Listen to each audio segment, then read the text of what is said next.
혼자서 키운 아들이 데려온 며느리감이 택시기사 시아버지 창피하다며 결혼식에 오지 말라고 합니다. 정말 억장이 무너집니다. 제 이야기 한번 들어봐 주세요. 새벽 4시 알람이 울리기도 전에 저절로 눈이 떠졌어요. 25년 동안 반복해온 일상이 몸에 완전히 배어 있었거든요. 박철민 52세. 서울 시내를 누비는 택시기사였어요. 침실 옆자리는 여전히 비어 있었어요. 아내 순영이가 세상을 떠난 지 벌써 8년째였어요. 유방암이었어요. 마지막 순간까지도 아들 지훈이 걱정만 하던 그녀의 모습이 아직도 선명했어요. 당시 22살이던 지훈이는 취업 준비로 바쁜 시기였는데 어머니 병간호와 미래에 대한 걱정 사이에서 많이 힘들어했었거든요. 어둠 속에서 일어나 거실로 나왔어요. 30평 아파트는 조용했어요. 25년 전 신혼 때 전세로 들어와서 15년 전에 간신히 내 집으로 만든 이곳이었어요. 낡았지만 지훈이와 함께 만든 추억들이 곳곳에 스며 있었어요. 벽에 걸린 가족 사진들, 지훈이 어릴 때 그림들, 초등학교 때 받아온 상장들까지 부엌에서 간단한 아침을 준비했어요. 김치찌개 끓이고 계란 후라이 부치는 일이 이제는 자연스러웠어요. 순영이가 살아있을 때는 내가 밖에서 돈만 벌어오면 됐는데 이제는 아버지 역할과 어머니 역할을 동시에 해야 했거든요. 처음에는 정말 서툴렀어요. 밥 태우고 빨래 망치고 지훈이 준비물도 깜빡하고 하지만 8년이 지나니 나름대로 요령이 생겼어요. 아들 방문을 살짝 열어봤어요. 30살 박지훈이 깊이 잠들어 있었어요. IT 회사에서 개발자로 일하는 모습이 정말 자랑스러웠어요. 대학 등록금 마련하느라 밤낮 없이 택시를 몰던 기억이 났어요. 야간 운행도 마다하지 않았고 명절이나 휴일에도 쉬지 않았어요.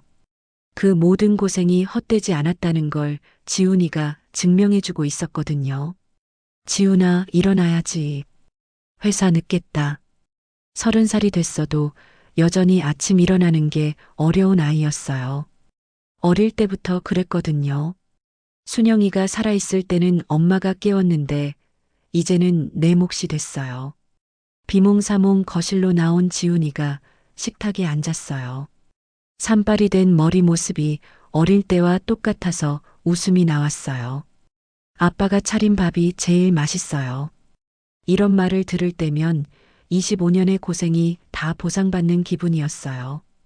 혼자서 아이를 키운다는 게 정말 쉬운 일이 아니었거든요. 특히 사춘기 때는 정말 힘들었어요. 아들이 친구 어머니들 보고 울먹이던 날들, 학부모 참관 수업에 나 혼자 참석했던 어색함들. 그 모든 순간들을 버텨온 게 바로 지훈이를 위해서였어요. 요즘 회사 일은 괜찮니? 바빠요. 새 프로젝트 때문에 야근이 많아질 것 같아요. 아, 맞다. 오늘 서연이랑 저녁 먹기로 했어요. 김서연은 6개월 전부터 지훈이가 만나고 있는 여자였어요. KB은행 강남 지점에서 대리로 일한다고 했어요. 처음 지훈이한테서 얘기를 들었을 때는 좋았어요. 예쁘고 똑똑하고 안정적인 직업을 가진 여자라니. 지훈이가 좋은 사람을 만났다고 생각했거든요. 하지만 실제로 만나보니 뭔가 이상했어요. 한 달 전 우리 집에 왔을 때부터 느꼈어요.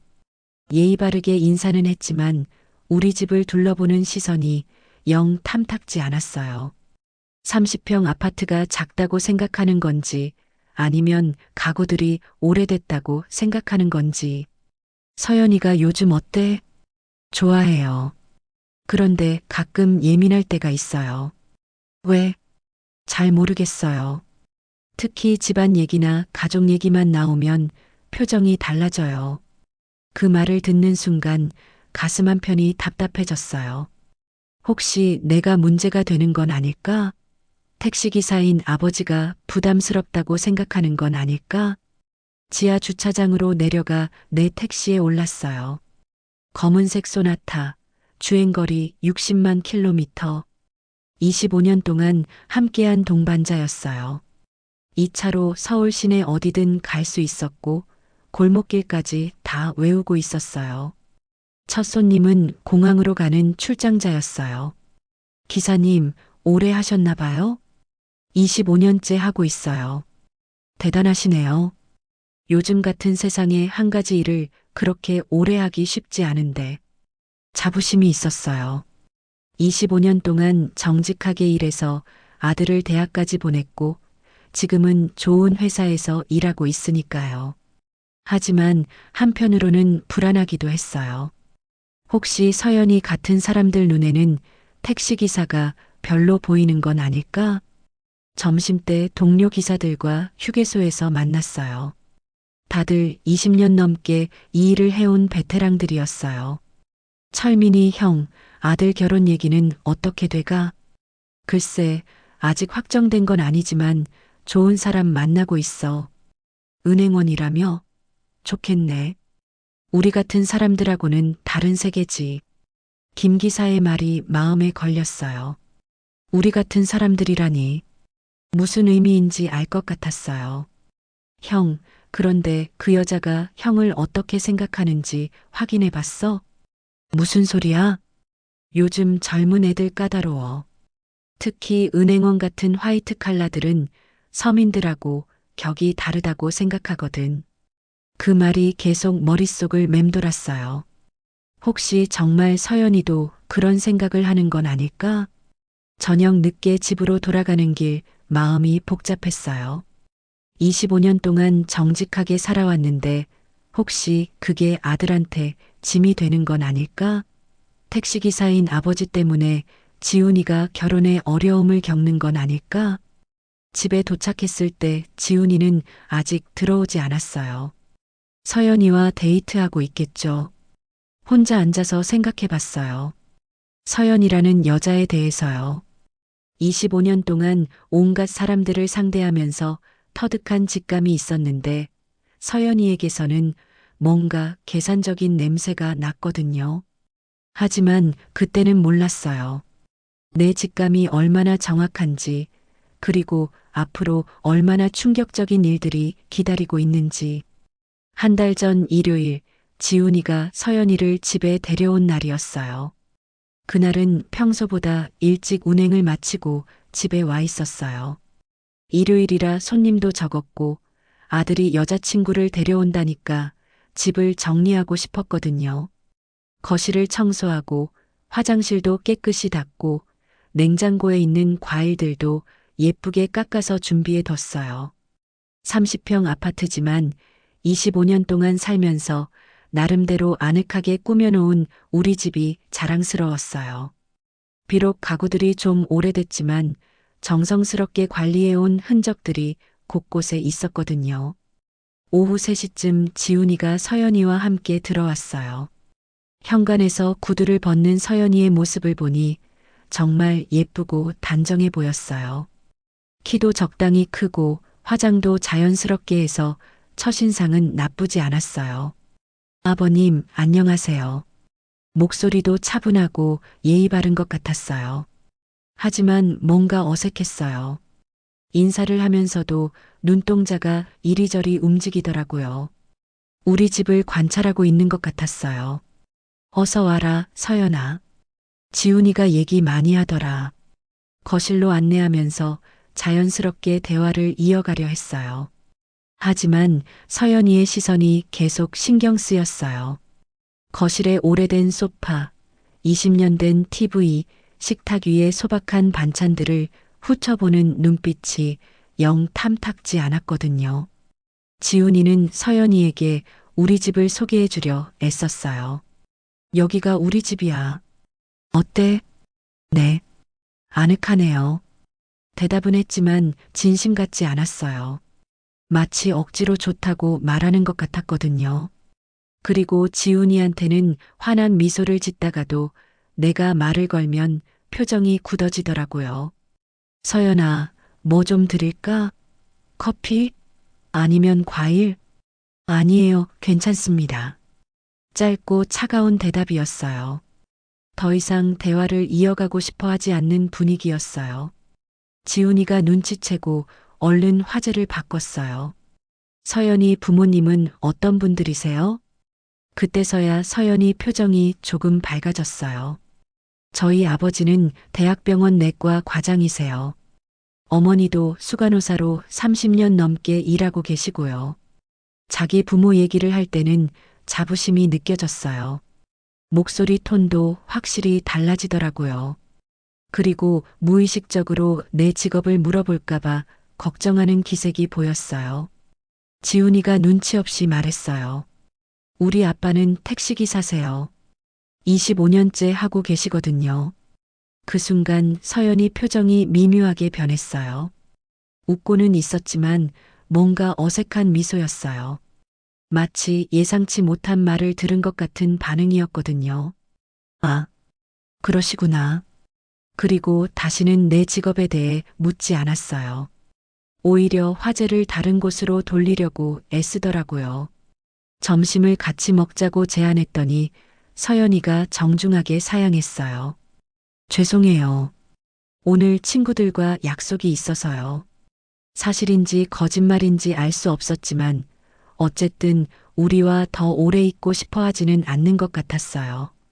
서연이가 화장실을 사용하겠다고 했을 때였어요. 나는 부엌에서 설거지를 하고 있었는데 복도에서 서연이가 전화를 받는 소리가 들렸어요. 처음에는 신경 쓰지 않으려 했어요.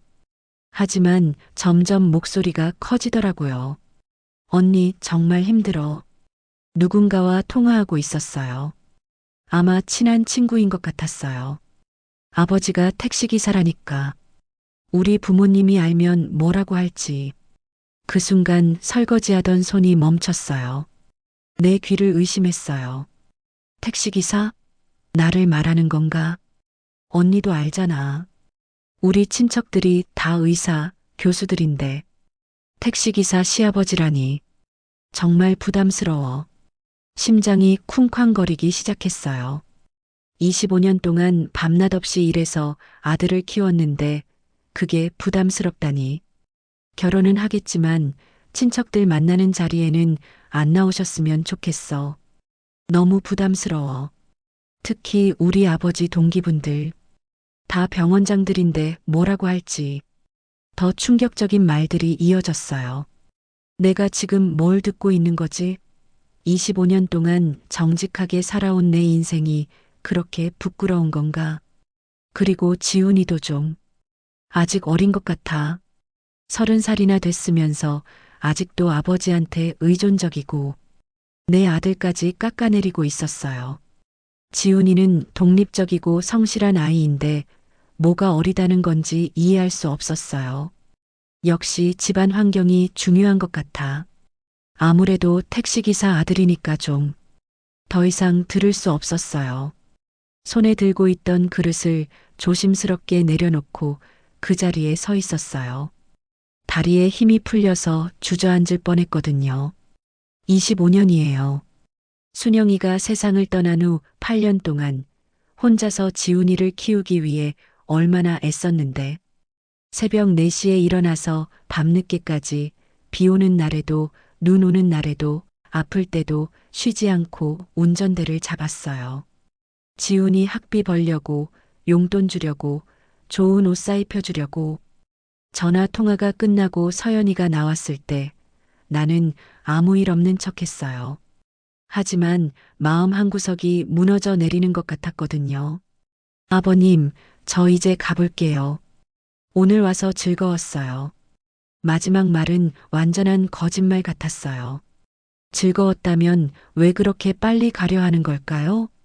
지훈이가 서연이를 배웅하러 나간 후 나는 한참을 소파에 앉아 있었어요. 정말 내가 지훈이한테 짐이 되는 걸까? 25년 동안 정직하게 살아온 내 인생이 그렇게 부끄러운 걸까? 그날 밤 지훈이에게 말할까 심각하게 고민했어요. 하지만 아들이 좋아하는 사람을 나 때문에 포기하게 만들고 싶지는 않았어요. 그래도 마음 한편으로는 계속 불안했죠.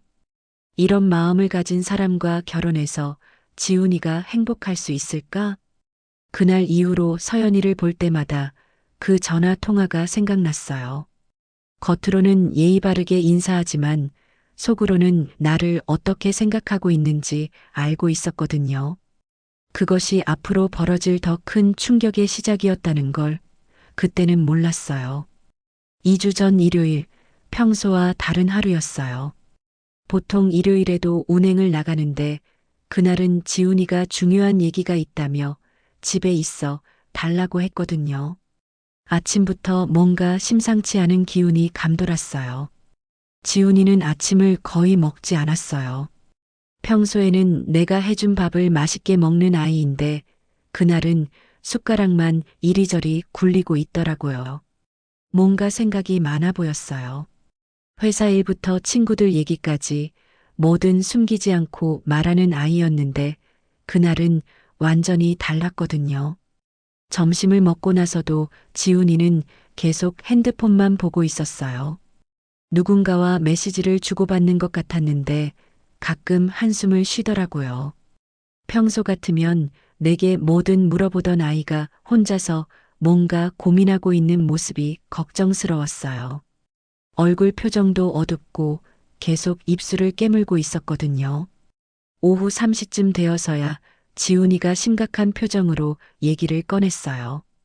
거실 소파에 마주 앉았는데 지훈이 얼굴이 창백해 보였거든요. 30년 동안 키운 아들이지만 이렇게 심각한 표정은 처음 보는 것 같았어요. 아빠, 서연이랑 결혼하기로 했어요. 첫 번째 말은 분명히 좋은 소식이어야 했어요. 사실 언젠가는 들을 얘기라고 생각했거든요. 하지만 지훈이 표정이 전혀 밝지 않았어요. 결혼을 결정한 사람의 얼굴이 아니었어요. 마치 무거운 짐을 진 것 같은, 아니면 누군가에게 강요받는 것 같은 느낌이었거든요. 축하한다고 말했지만 뭔가 이상했어요. 결혼 날짜를 묻자 다음 달 셋째 주라고 하더라고요. 너무 급작스러웠어요. 보통 결혼 준비하면 최소 3개월은 걸리잖아요. 예식장 예약부터 시작해서 드레스, 예물, 신혼집까지 준비할 게 한두 가지가 아닌데 말이에요. 지훈이는 서연이가 너무 오래 미루면 마음이 바뀔 수도 있다고 해서 빨리 하고 싶어 한다고 설명했어요. 하지만 대답이 확신에 차 있지 않았어요. 뭔가 숨기는 게 있는 것 같았거든요. 평소 지훈이라면 이런 중요한 결정을 할 때 나와 충분히 상의했을 텐데 이번에는 이미 다 정해놓고 통보하는 시기였어요. 그리고 지훈이가 한참을 망설이더니 결혼 관련해서 서연이의 부탁이 있다고 했어요. 그 순간 가슴이 두근거리기 시작했어요. 뭔가 좋지 않은 예감이 들었거든요. 25년 동안 아들을 키우면서 생긴 육감이랄까요? 지훈이의 표정과 말투에서 심상치 않은 기운이 느껴졌어요. 서연이 가족들이 격식을 중요시한다는 설명이 이어졌어요. 아버지가 대학병원 과장이고 친척들도 다 의사나 교수들이라서 결혼식도 그런 분위기로 하고 싶다는 거였어요.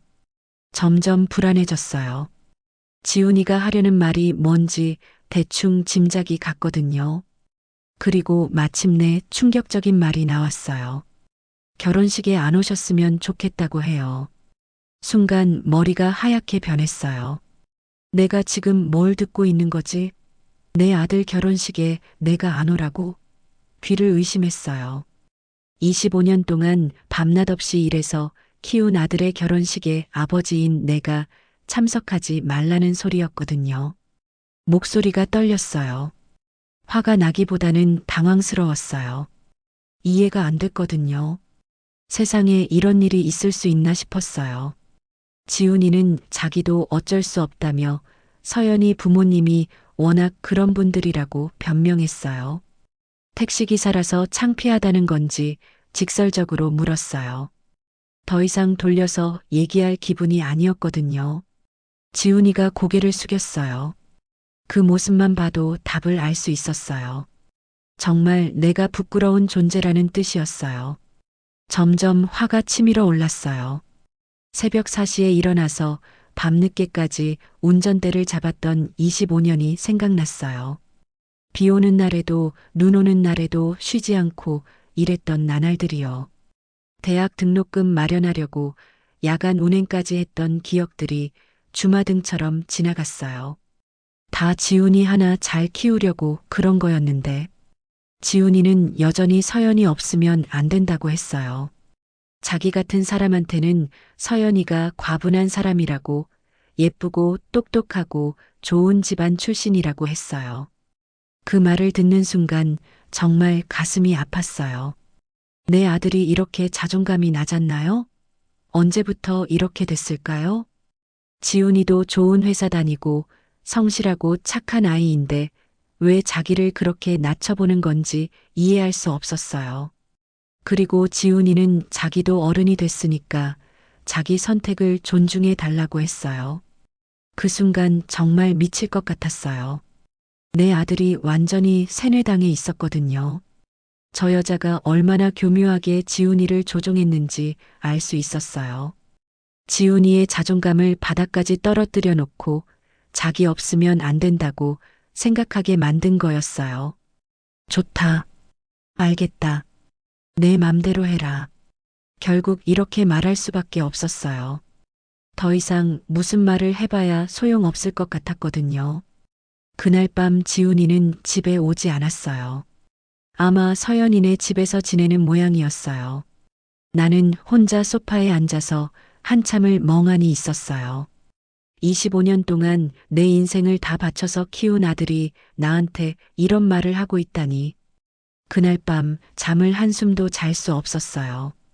이런 일이 실제로 일어나고 있다는 게 믿어지지 않았거든요. 천장만 바라보면서 지난 25년을 되돌아봤어요.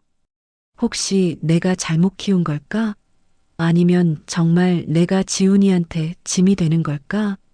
하지만 한 가지는 확실했어요. 뭔가 이상하다는 것. 서연이라는 여자에 대해서 더 알아봐야겠다는 생각이 들었어요. 25년 동안 택시를 몰면서 터득한 사람 보는 눈이 있었거든요. 그리고 그 직감이 틀린 적은 별로 없었어요. 며칠 후 우연한 기회에 서연이의 진짜 모습을 엿보게 됐어요. 그날은 평소보다 일찍 운행을 마치고 집으로 돌아가는 길이었어요. 지훈이한테 전화를 받았거든요. 회사 근처에서 서연이를 픽업해 달라는 부탁이었어요. 아빠, 서연이가 차가 고장났대요. 미안하지만 데려다 주실 수 있어요? 지훈이는 회의 때문에 빠질 수 없다고 했어요. 사실 내키지 않았지만 아들 부탁을 거절할 수는 없었거든요. 강남에 있는 KB은행 지점으로 향했어요. 평소 같으면 가기 싫었겠지만 서연이에 대해 더 알아볼 기회가 될 수도 있다고 생각했어요. 은행 앞에 20분 정도 일찍 도착해서 기다리고 있었어요. 오후 6시에 끝난다고 했으니까 조금만 기다리면 될 것 같았거든요. 그런데 6시가 되어도 서연이가 나오지 않았어요. 혹시 야근하는 건가 싶어서 좀 더 기다렸어요. 그런데 6시 20분쯤 서연이가 나타났어요. 하지만 혼자가 아니었어요.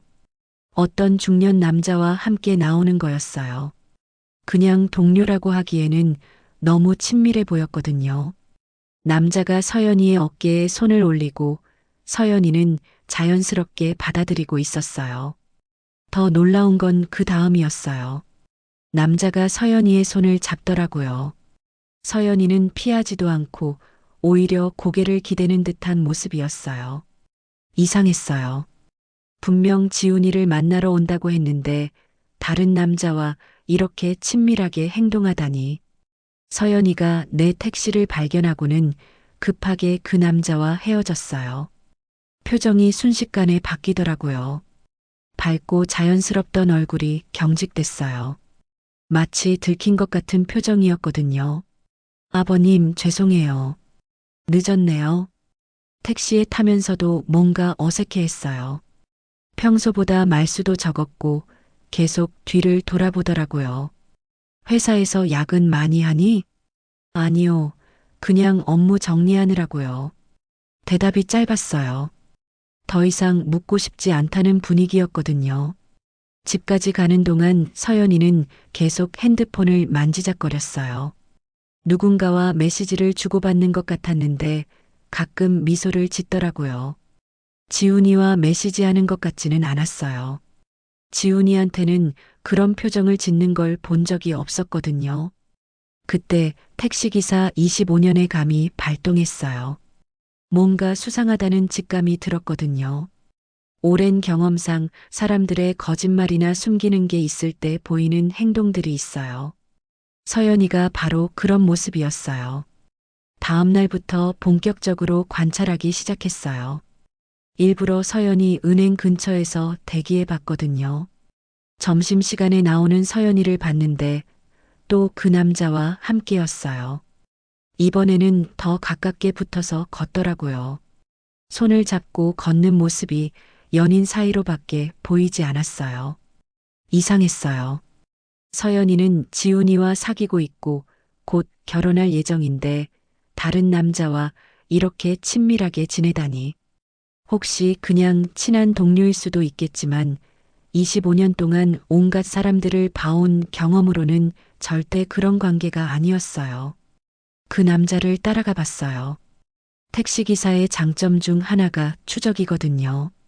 25년 동안 서울 시내 골목길을 다 외웠으니까 누구를 따라가는 것쯤은 어렵지 않았어요. 남자는 같은 은행 건물로 들어갔어요. 동료가 맞는 것 같았지만 문제는 그의 손가락에 끼워진 결혼 반지였어요. 기혼자였어요. 그런데 서연이와 저렇게 친밀하게 지낸다고? 점점 의심이 커졌어요. 며칠 더 관찰한 결과 그 남자는 같은 은행의 지점장이었어요. 김 대표라는 이름패를 달고 있더라고요. 나이는 45세 정도로 보였고 고급 승용차를 몰고 다녔어요. 그리고 무엇보다 확실한 건 서연이와의 관계가 단순한 상하 관계가 아니라는 거였어요. 일주일쯤 지났을 때 결정적인 순간을 목격했어요. 퇴근 시간에 서연이와 김 대표가 함께 나와서 호텔에 들어가는 걸 봤거든요. 시내 한복판에 있는 특급 호텔이었어요. 두 사람의 모습을 보니 더 이상 의심할 여지가 없었어요. 그때 핸드폰이 울렸어요. 모르는 번호였는데 여자 목소리였어요. 혹시 박지훈 씨 아버지세요? 네, 맞는데요. 누구세요? 저는 서연이와 같은 부서에서 일하는 직원이에요. 서연이에 대해서 알려드릴 게 있어서 연락드렸어요. 심장이 두근거리기 시작했어요. 뭔가 중요한 얘기일 것 같았거든요. 만나서 얘기할 수 있을까요? 전화로는 좀. 다음 날 저녁 은행 근처 조용한 카페에서 그 직원을 만났어요.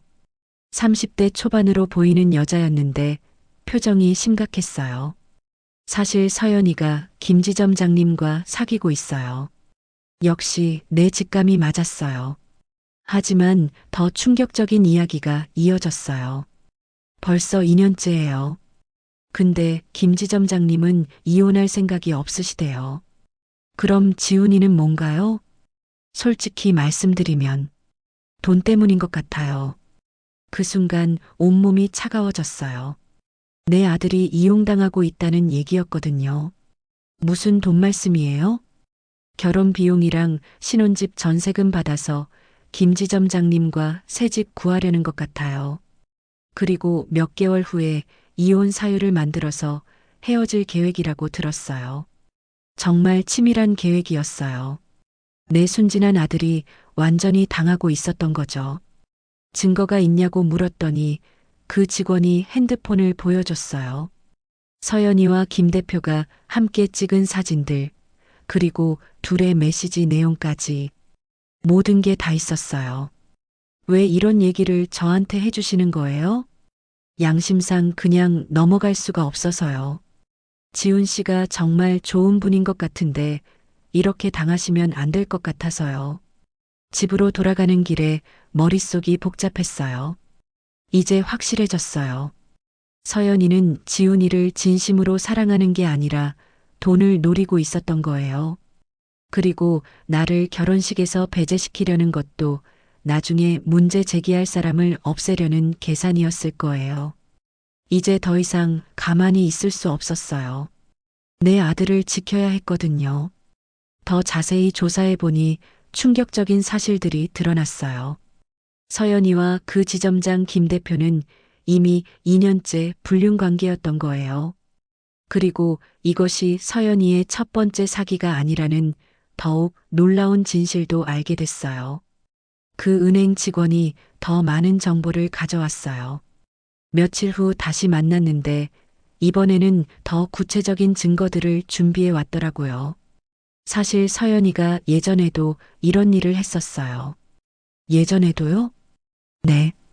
작년에 다른 남자와도 비슷한 일이 있었다고 들었어요. 결혼을 약속하고 돈을 받아낸 다음에 갑자기 사라졌다고요. 정말 충격적이었어요. 서연이가 전문적으로 이런 사기를 쳐왔다는 얘기였거든요. 내 순진한 아들이 그런 여자한테 완전히 당하고 있었던 거죠. 그 남자는 어떻게 됐나요? 몇 천만 원을 날렸다고 들었어요. 하지만 증거가 없어서 어쩔 수 없었다고 하더라고요. 더 조사해 보니 서연이의 계획이 얼마나 치밀한지 알 수 있었어요. 우선 지훈이 같이 성실하고 순진한 남자를 타겟으로 잡아요. 그 다음에 자존감을 떨어뜨려서 자기 없으면 안 된다고 생각하게 만들어요.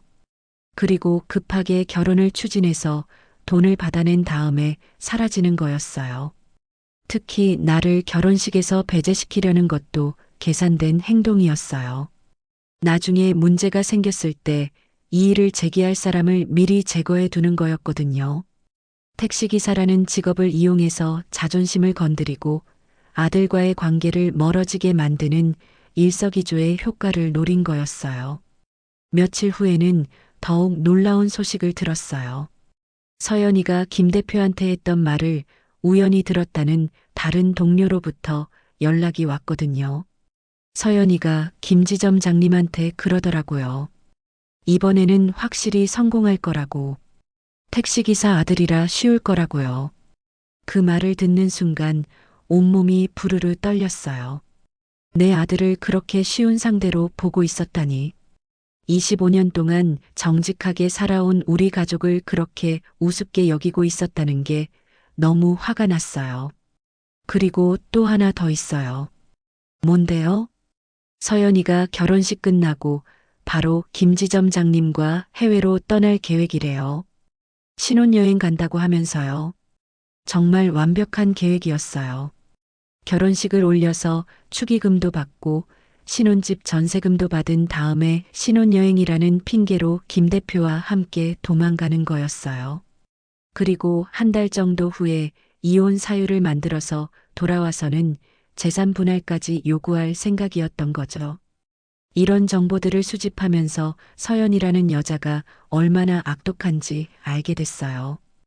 겉으로는 얌전하고 예의 바른 은행원 같지만 실제로는 치밀하게 계산하는 전문 사기꾼이었던 거예요. 특히 지훈이를 조종하는 방식이 정말 교묘했어요.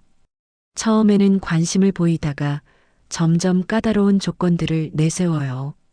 그러면서 자존감을 떨어뜨리고 자기 없으면 안 된다고 생각하게 만드는 거였어요.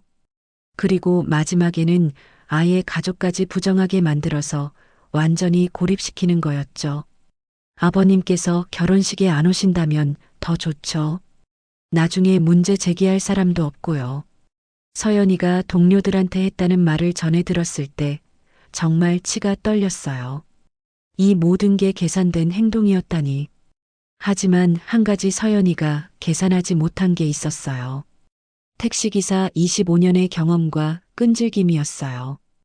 25년 동안 온갖 사람들을 상대해 보면서 터득한 직감과 추적 능력, 그리고 무엇보다 내 아들을 지키려는 아버지의 마음을 과소평가했던 거였어요.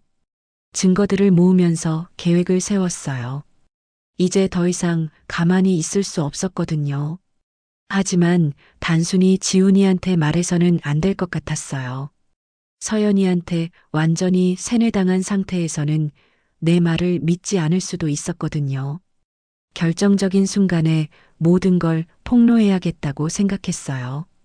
그래야 지훈이도 확실하게 깨달을 수 있을 것 같았어요. 그런데 바로 그때 예상치 못한 전화가 걸려왔어요. 혹시 박지훈 씨 아버지세요? 네, 맞는데요. 저는 이정민이라고 합니다. 작년에 서연이한테 당한 사람이에요. 드디어 서연이의 이전 피해자와 연락이 닿은 거였어요. 이정민 씨는 30대 초반의 공무원이었는데 서연이와 6개월 동안 사귀면서 3천만 원을 빼앗겼다고 했어요. 저도 처음에는 정말 좋은 사람인 줄 알았어요. 예의 바르고 똑똑하고 좋은 집안 출신이라고 해서 완전히 믿었거든요. 이정민 씨의 이야기는 지금 지훈이가 당하고 있는 상황과 거의 똑같았어요. 급작스럽게 결혼을 추진하고 가족들을 배제시키고 돈을 요구하는 패턴이 완전히 일치했거든요. 그때 서연이가 저한테도 똑같은 말을 했어요. 아버지 직업이 창피하다고 결혼식에 오지 말라고요. 정민 씨 아버지는 무슨 일 하세요? 소방관이에요. 25년째 현장에서 일하고 계시거든요. 그 순간 모든 게 명확해졌어요. 서연이는 택시기사든 소방관이든 자기보다 사회적 지위가 낮다고 생각하는 직업의 사람들을 타겟으로 삼았던 거예요. 그리고 그들의 자식들을 이용해서 돈을 빼먹는 전문 사기꾼이었던 거죠. 그런데 어떻게 저를 찾으셨어요? 사실 서연이를 계속 지켜보고 있었어요.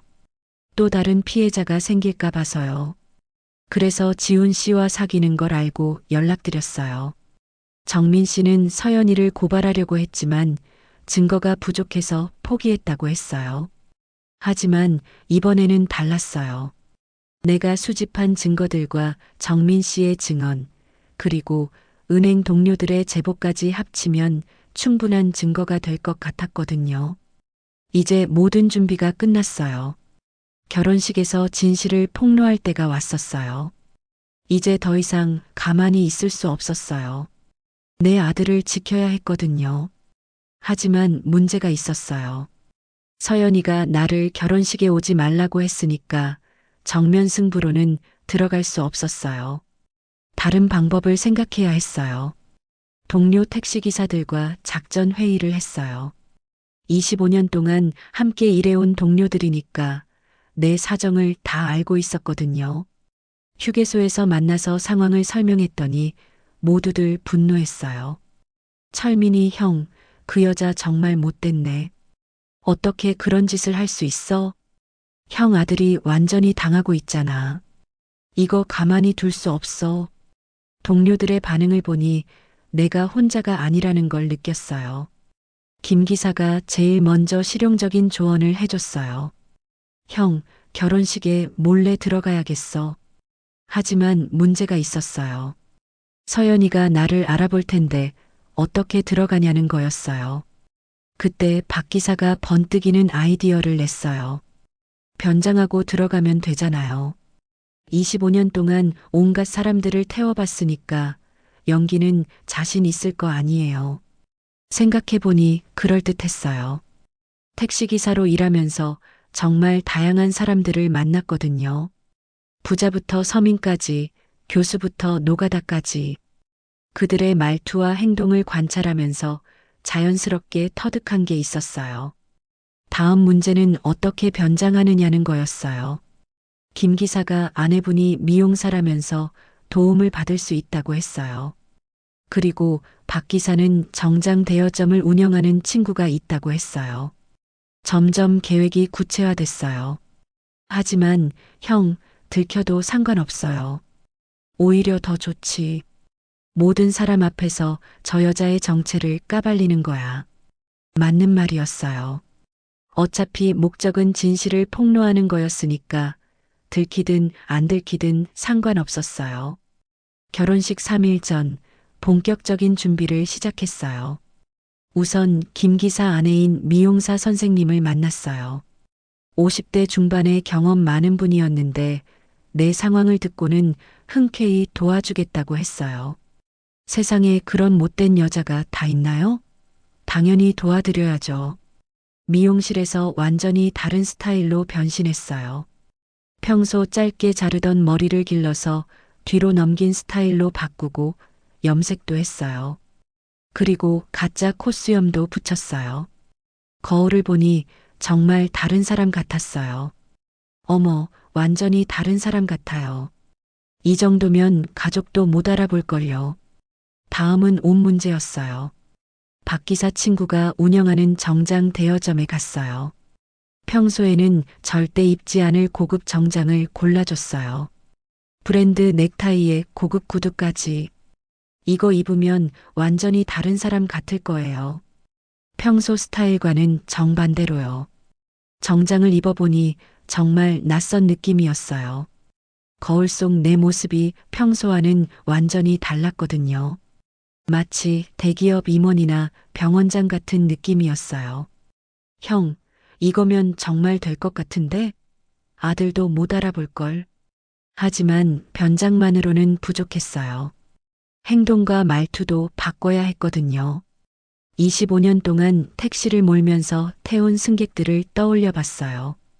특히 고급 호텔이나 병원에서 태운 의사, 교수들의 말투와 행동을 기억해냈어요. 집에서 혼자 연습해 봤어요. 걸음걸이부터 시작해서 앉는 자세, 말하는 톤까지. 평소보다 목소리를 낮추고 천천히 말하는 연습을 했어요. 안녕하세요. 저는 몇 번 연습해 보니 제법 그럴듯했어요. 25년 동안 온갖 사람들을 관찰한 덕분에 연기가 생각보다 어렵지 않았어요. 증거 자료들도 정리했어요. 서연이와 김 대표의 사진들, 이정민 씨의 증언, 은행 동료의 제보 내용까지 핸드폰에 모든 걸 저장해 놨어요. 필요한 순간에 바로 보여줄 수 있게 말이에요. 결혼식 전날 밤 마지막 점검을 했어요. 변장 상태를 다시 확인하고 웨딩홀 위치도 미리 파악해뒀어요. 어느 입구로 들어가서 어디에 앉을지까지 계획을 세웠어요. 그런데 마지막 순간에 고민이 됐어요. 정말 이렇게 해도 되는 걸까? 혹시 지훈이가 나를 더 미워하게 되는 건 아닐까? 하지만 곧 마음을 다잡았어요. 내 아들이 평생을 후회하며 살게 할 수는 없었거든요. 지금 당장은 미워할 수도 있지만 나중에는 고마워할 거라고 생각했어요. 동료들이 격려 전화를 해줬어요. 형, 내일 화이팅해요. 우리가 응원하고 있어요. 그 나쁜 여자 혼내주세요. 택시기사가 만만하게 보이나. 동료들의 지지를 받으니 용기가 났어요. 이건 나 혼자만의 싸움이 아니었어요. 정직하게 살아온 모든 서민들을 위한 싸움이었어요. 결혼식 당일 아침 마지막으로 거울을 봤어요. 완전히 다른 사람이 되어 있었어요. 평소에 택시기사 박철민은 온데간데없고 고급스러운 신사가 서 있었어요. 좋아, 이제 시작이다. 25년 동안 쌓아온 경험과 아버지로서의 사명감을 가슴에 품고 집을 나섰어요. 오늘은 내 아들을 구하는 날이었어요. 그리고 서연이라는 사기꾼의 계획을 완전히 무너뜨리는 날이었어요. 웨딩홀로 향하는 택시 안에서 마지막으로 계획을 점검했어요. 모든 준비가 끝났어요. 이제 진실을 폭로할 시간이었어요. 결혼식 당일 오후 2시. 드디어 웨딩홀로 향했어요. 변장한 모습으로 거리를 걷는데 아무도 나를 알아보지 못했어요. 25년 동안 이 동네에서 택시를 몰았는데 평소 같으면 인사하고 지날 사람들도 그냥 지나쳤거든요. 웨딩홀 앞에 도착하니 하객들이 하나둘 들어가고 있었어요. 정말 잘 차려입은 사람들이었어요. 의사, 교수, 변호사라고 했던 서연이 친척들인 모양이었어요. 나도 자연스럽게 그들 사이에 섞여 들어갔어요. 다행히 아무도 나를 수상하게 여기지 않았어요. 고급 정장을 입고 있으니까 서연이 쪽 하객으로 보였나 봐요. 웨딩홀 안으로 들어가서 뒤쪽 구석 자리에 앉았어요. 여기서라면 모든 걸 다 볼 수 있을 것 같았거든요. 주변을 둘러보니 정말 화려했어요. 서연이가 작게 한다고 했는데 전혀 작지 않았어요. 200명은 좋게 들어갈 수 있는 대형 웨딩홀에 꽃장식도 엄청 화려했어요. 이 모든 비용을 지훈이가 대고 있을 텐데 가슴이 아팠어요. 서연이 가족들이 앞쪽에 앉아 있었어요. 정말 품이 있어 보이는 사람들이었어요. 하지만 딸이 어떤 짓을 하고 있는지는 모르는 것 같았어요. 아니면 알고도 눈 감아주는 건지. 결혼 행진곡이 울려 퍼지자 하객들이 모두 일어서서 뒤를 돌아봤어요. 먼저 서연이가 아버지와 함께 입장했어요. 하얀 웨딩 드레스를 입고 아름답게 꾸민 모습이었지만 내 눈에는 전혀 아름답지 않았어요. 그 예쁜 얼굴 뒤에 숨겨진 악독한 마음을 알고 있었거든요. 이어서 내 아들 지훈이가 입장했어요. 턱시도를 입고 걸어오는 모습을 보니 마음이 복잡했어요. 행복해 보이는 얼굴이지만 곧 모든 진실을 알게 될 텐데 30년 동안 키운 아들이지만 이렇게 정장 입은 모습은 정말 오랜만에 보는 것 같았어요. 지훈이가 서연이와 함께 단상에 올라섰어요. 주례 목사님이 나타나 결혼식을 시작했어요. 평범한 결혼식 진행이었지만 내 심장은 빠르게 뛰고 있었어요. 곧 모든 걸 폭로해야 할 순간이 올 테니까. 오늘 이 자리에 모이신 모든 분들께 감사드립니다. 두 분의 아름다운 사랑을 축복해 주시기 바랍니다. 목사님의 말을 들으면서 씁쓸했어요. 아름다운 사랑이라니. 한쪽은 진심이지만 다른 쪽은 완전한 거짓말인데. 예식이 진행되는 동안 나는 계속 서연이를 관찰했어요. 겉으로는 행복한 신부처럼 보였지만 가끔 어딘가를 두리번거리더라고요. 혹시 김 대표가 올까봐 걱정하는 것 같았어요. 혹시 이 결혼을 반대하시는 분이 계시면 지금 말씀해 주십시오. 드디어 그 순간이 왔어요. 목사님이 전통적인 질문을 던진 거였어요.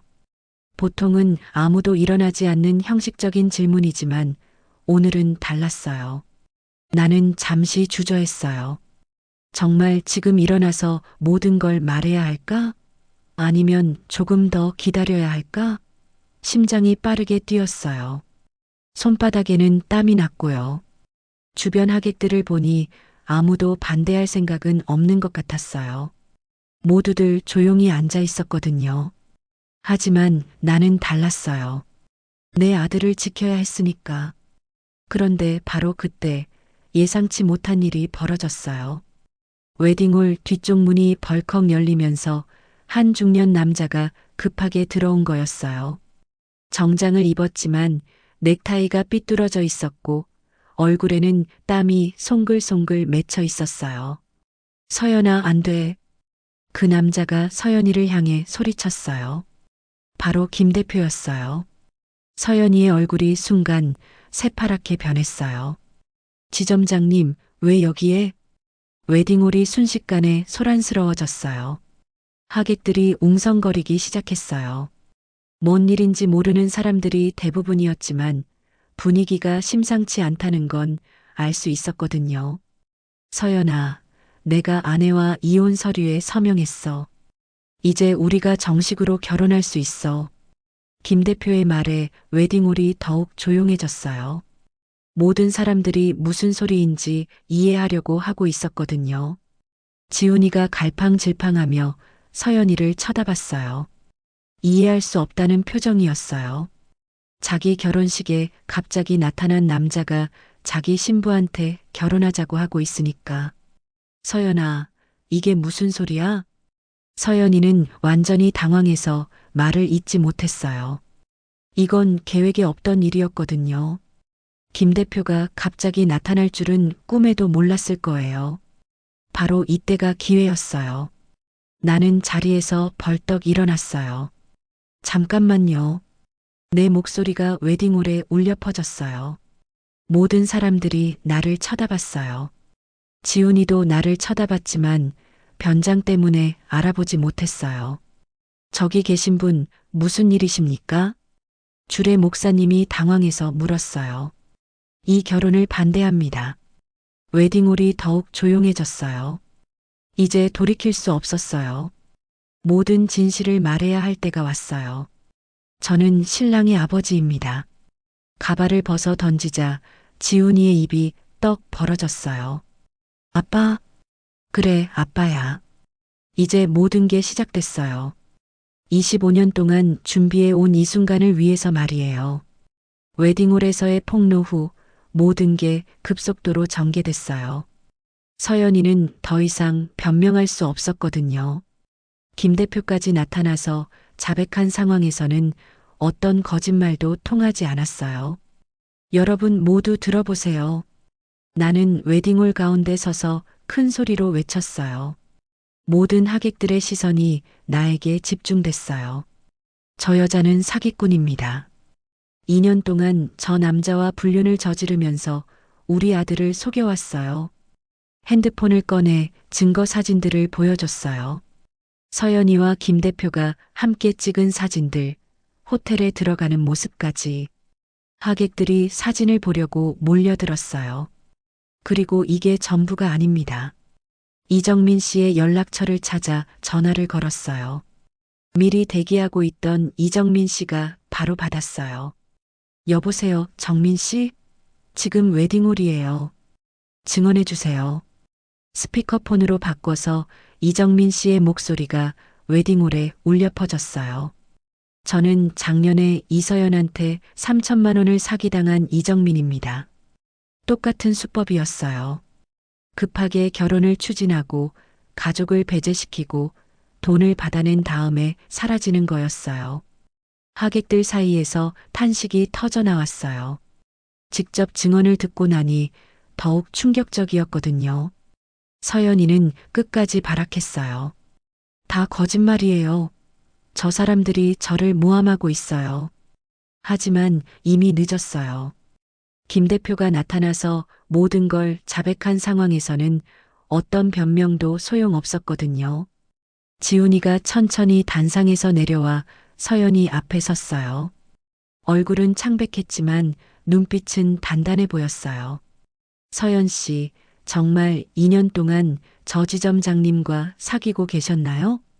더 이상 둘러댈 수 없는 상황이었어요. 서연이가 입술을 떨며 대답했어요. 네, 맞아요.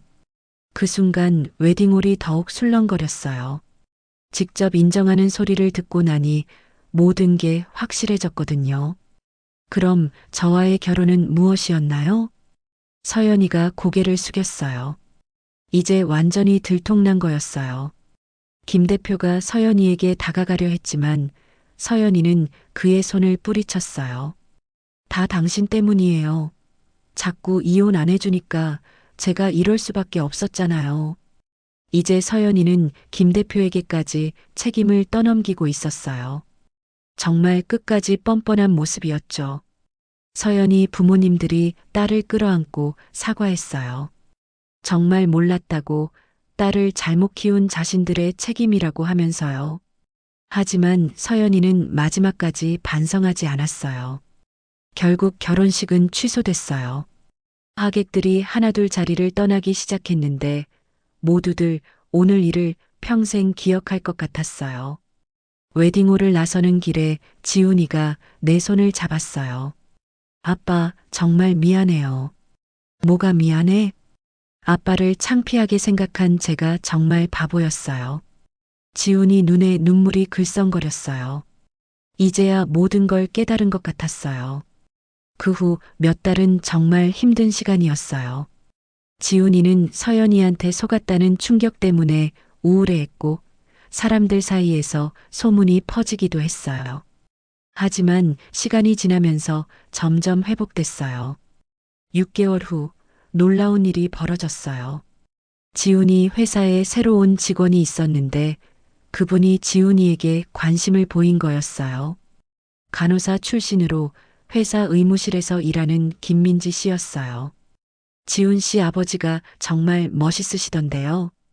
뉴스에서 봤거든요. 네, 그 일 이후로 언론에서도 관심을 가져서 인터뷰 요청이 많이 왔었어요. 용감한 아버지의 아들 구하기라는 제목으로 방송도 나갔고요. 민지 씨는 정말 다른 사람이었어요. 첫 만남부터 나를 편하게 대해줬고 택시기사라는 직업을 전혀 부끄러워하지 않았어요. 아버님, 25년 동안 혼자서 지훈이를 이렇게 훌륭하게 키우셨다니 정말 존경해요. 민지 씨 아버지도 평범한 직업을 가진 분이었어요. 시내버스 기사로 30년 동안 일하신 분이었거든요. 그래서 서로 더 잘 이해할 수 있었어요. 1년 후 지훈이와 민지 씨의 결혼식이 있었어요. 이번에는 정말 따뜻하고 행복한 결혼식이었어요. 하객들 모두가 진심으로 축하해 주었고 무엇보다 지훈이와 민지 씨가 정말 행복해 보였거든요. 결혼식에서 지훈이가 마이크를 잡고 말했어요. 아빠, 정말 고마워요. 아빠가 아니었으면 저는 평생 바보로 살았을 거예요. 그날 밤 새로운 며느리 민지와 함께 앉아 있는데 정말 꿈 같았어요. 이번에는 진짜 가족이 된 것 같았거든요. 아버님, 앞으로 잘 부탁드려요. 저도 아버님처럼 용감한 사람이 되고 싶어요. 뭘 용감해? 나는 그냥 내 아들을 지킨 것뿐이야. 그리고 서연이는 어떻게 됐냐고요? 결국 사기 혐의로 고발당했어요. 이정민 씨뿐만 아니라 다른 피해자들도 나타나서 집단으로 고소했거든요. 김 대표도 함께 조사받았고요. 지금도 가끔 비슷한 고민을 가진 부모들이 연락을 해와요. 그때마다 나는 이렇게 말해드려요. 포기하지 마세요. 진실은 반드시 밝혀집니다. 그리고 부모의 사랑은 세상에서 가장 강한 힘이에요. 정말로 그래요. 25년 동안 택시기사로 살면서 때로는 힘들고 초라할 때도 있었지만 결국 그 경험이 내 아들을 구했어요. 사람을 보는 눈, 끈질긴 추정력, 그리고 변장 실력까지 모든 게 아들을 지키는데 도움이 됐거든요. 지금도 새벽 4시에 일어나서 택시를 몰아요. 하지만 이제는 정말 자랑스럽게 말할 수 있어요. 저는 25년 경력의 프로 택시기사입니다. 그리고 아들을 사기꾼으로부터 구해낸 아버지입니다. 몇 달 전에는 손주까지 생겼어요. 지훈이와 민지가 낳은 예쁜 딸아이예요. 이 아이가 자랄 때는 할아버지 직업을 부끄러워하지 않았으면 좋겠어요. 아니, 오히려 자랑스러워 했으면 좋겠어요. 어떤 일을 하든 정직하게 살면 되는 거니까요. 그리고 가족을 지키는 것, 그게 가장 중요한 거니까요. 정직하게 사는 것, 가족을 지키는 것, 그것만큼 값진 일은 없으니까요. 여러분의 구독과 좋아요는 더 많은 이야기를 전하는데 큰 힘이 됩니다. 다음에도 감동적인 이야기로 찾아뵙겠습니다.